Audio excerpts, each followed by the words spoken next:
여러분 반갑습니다. 반도체 오빠 트레장입니다. 이제 또 늦은 오후 시간이 다가왔습니다. 어떻게 오늘 잘 보내셨는지 모르겠네요. 시간이 잘 흘러가네요. 이 연휴가 길다 보니까 이 요일이 헷갈려요. 요일이 오늘 토요일인데 뭐 토요일 같지가 않죠. 꼭 일요일 같은 느낌도 들고 하여튼 추석이 좀 길다 보니까 좀 기분이 묘합니다. 묘하면서도 여러분도 지겨울 수도 있을 거야. 너무 길면은. 하루 이틀도 아니고 2, 3일, 4일, 5일, 6일까지 쉬잖아요. 6일 동안. 한 3일 정도가 딱 좋은 것 같아요. 3일 정도 딱 좋고 나머지는 좀 빨리 일을 한다기보다는 뭔가 무슨 일을 하긴 해야 하는데 너무 쉬어버리면은 사람이 퍼져버려요. 다음날 이제 일 출근하니까 굉장히 싫어지죠. 음, 그런 증세가 나타난다는 겁니다. 그리고 또 우리 한국 사람들이 놀 줄을 몰라. 놀 줄은 몰라요. 노는 게 결국 뭐야? 그냥 집에서 빈둥빈둥 거리는 거겠죠. 그냥 먹고 빈둥빈둥 거리면서 TV나 보고 있고 그런 거죠 주로. 뭐 밖에 나가서 이 몸으로 좀 약간 움직이면서 그런 음? 액션이 있어야 하는데 운동이 있어야 하는데 움직임이 있어야 하는데 그런 건 없어. 그냥 침대나 소파에서 뒹굴뒹굴하는 그런 모습들이 눈에 선합니다. 밖에 나가세요. 정 할 거 없으면 나가서 걷기라도 하시면 좋을 것 같습니다. 지난해 보니까 그 주식회사 그 주주로 이름을 올린 미성년자가 어느새 76만 명이 다르다네요. 76만 명. 엄청 많습니다. 76만 명. 보유 종목 1위가 뭐냐? 1위가 보니까 이제 삼성전자야. 삼성전자. 보유 주식이 1등 삼성전자다. 30일 국회 그 기획재정위원회죠. 이 소속의 양경숙 의원, 더불어민주당인데 양경숙 의원에 따르니까 한국예탁결제원에서 제출받은 자료를 분석을 했어요. 분석한 결과 지난해 미성년자 주식 보유 일원이 75만 5,670명입니다. 75만 5,670명 집계됐고요. 미성년자 주주가 2019년까지만 해도 9만 8,600명 정도에 그쳤는데 20년에는 갑자기 27만 3,700명으로 확 증가합니다. 그리고 또 코스피가 3천을 넘어서 역대 최고가를 경신한 2021년에는 65만 6,300명까지 폭발적으로 느는 거예요. 엄청 늘었죠. 65만 이상으로 늘었으니까. 그 이후에 지난해는 미성년자 주주가 처음으로 70만 명대를 돌파를 합니다. 70만 명. 4년 만에 무려 7배, 7배가 뛰었다. 7배가 늘었다. 이 종목별로 보니까 국내 시가총액 1등이 뭡니까? 삼성전자잖아요. 삼성전자 미성년자 주주 수가 지난해 기준 53만 2621명입니다. 엄청 많아요. 53만. 그 뒤를 이어서 카카오가 12만 8100 정도 되고 현대차 6만 한 7600명, 네이버 6만 한 200명, LG엔솔 4만 1680명 정도 된답니다. 이런 거 보면 미성년자들도 삼성전자를 많이 가지고 있다. 많이 가지고 있고 부모들이 많이 사주는 것 같아요. 적금식으로 삼성전자 그냥 갖고 있어라. 갖고 있으면은 나중에 노후라기보다는 좀 나이 먹었을 때 그 돈으로 좀 쓰지 않겠냐. 뭐 그런 이야기들이 있는 것 같아요. 하여튼 삼성전자 여러분들 많이 모으세요. 그리고 아이들한테 한 주씩 한 주씩 사줘서 좋아요. 한 주씩 한 주씩 그 사주시는 분들도 있던데 이 모으다 보면은 뭐 삼성전자 100주라도 모으든지 해서 나중에 증여를 해도 괜찮을 것 같습니다. 그리고 또 재미있는 이야기가 또 뭐 있냐. 요즘 또 배당주가 또 이제 뜨기 시작합니다. 배당주. 글로벌 자본시장이 출렁이고 있잖아요. 이런 상황에서 증시 전문가들이 추석 연휴 전후로 해서 안정적인 수익률을 가져다 줄 그 은행하고 보험 등 이런 금융주를 투자 바구니에 뭐 담을 만하다 이렇게 조언을 합니다. 전문가들은 올 상반기에 금융주 주가를 끌어내렸던 이 부동산 시장 침체와 미국의 지역은행 파산 등의 그런 위험 요소가 어느 정도 이제 해소된 점을 이야기를 하는데 연말에 배당 매력이 큰 점에 주목을 해야 한다 이렇게 분석을 합니다. 일단 외국인 투자자들은 9월 1일부터 27일까지 우리 금융지주를 677억 정도 사들였어요. 677억 정도 사들였다.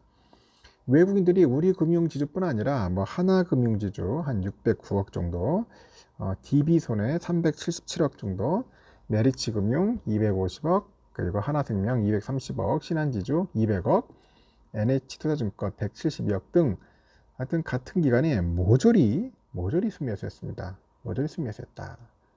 외인들이 갑자기 왜 금융주를 살까요? 금융주를.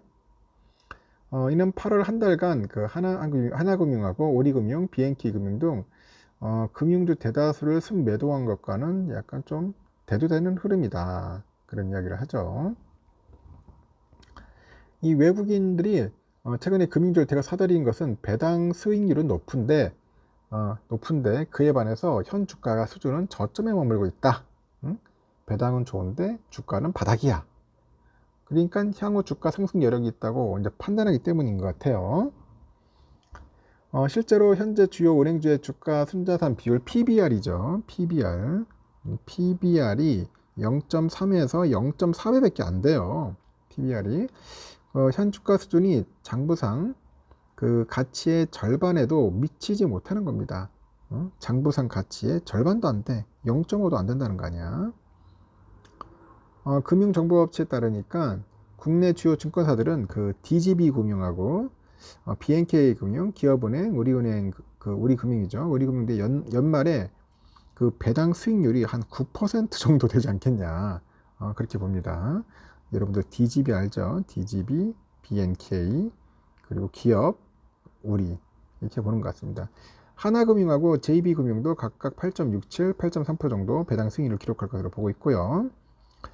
전문가들은 올 상반기에 미국 실리콘밸리 은행 그 파산 사태랑 이 부동산 프로젝트 파이낸싱 부실화 문제가 이 금융권을 둘러싼 악재들이 서서히 이제 소멸되면서 주가 반등 가능성이 높아졌다는 점도 금융지주에 주목할 이유로 봅니다. 현재 뭐 KB, 신한, 하나, 우리금융지주 등 4대 금융지주의 상반기 순이익은 지난해 같은 기간보다 3.8% 많아서 9조 1824억을 기록하고 4분기에도 신한지주랑 KB금융이 영업이익이 지난해 동기 대비보다 93%, 65% 정도 늘어난 1조 1650억 그리고 1조 1020억 정도 다를 거로 봅니다. 돈은 잘 버네요 보면. 최근에 금융당국이 그 배당 정책 자율화 방침을 시사하면서 금융사들이 배당을 더 늘릴 수 있도록 하는 점도 호재로 가는 것 같아요. 금감원장이 그 지난 13일 영국 런던에서 해외 투자자를 상대로 한 그 IR에서 당국은 이 배당과 주주 친화 방침에 금융사들의 자율성을 보장할 거라고 합니다. 약속했고 이에 그간 배당을 자제하고 충당금을 확대하라고 공고했던 당국의 입장이 달라질 수 있다는 기대가 업계에 확산되는 상황이고요. 전문가들은 특히 국내 은행주들 가운데 최근에 수장을 교체한 KB금융이 실적 반등을 기반으로 해서 적극적인 주주 친화 정책을 펼칠 거라고 합니다.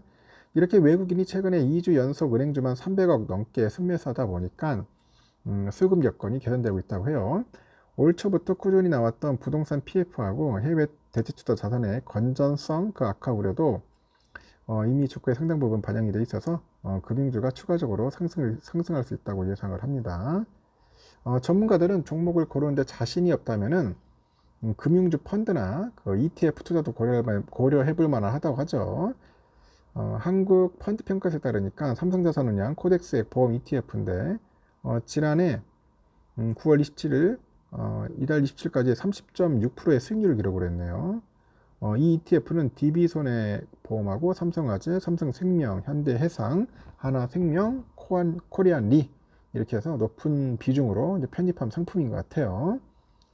ETF도 많네요. 타이거 200 금융 ETF 있고 그 코덱스 은행 ETF 그리고 타이거 200 금융 ETF도 보니까 다양한 종목이 있습니다. KB하고 신한지주, 하나금융지주를 포함시키고 있어요. 관심 있는 분들은 한번 ETF 살펴보시기 바랍니다.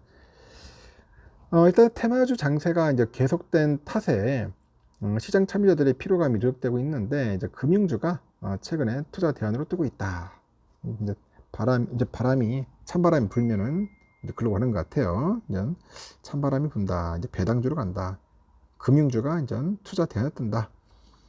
여느 때보다 높은 배당 수익률, 이 배당 수익률을 기록할 것으로 보이는 현재 은행주가 관심받을 때다. 그런 이야기가 있어서 여러분에게 설명하는 것 같아요. 그래서 그 은행주는 좀 쌀 때 좀 모아놓는 게 괜찮을 것 같아요. 쌀 때 좀 모아놔가지고 연말에 좀 팔아도 괜찮고, 오를 때 아니면은 뭐 배당 받아도 괜찮고 그런 것 같아요. 그래서 포트폴리오에 좀 담아 놓는 것도 나쁘지 않을 것 같습니다.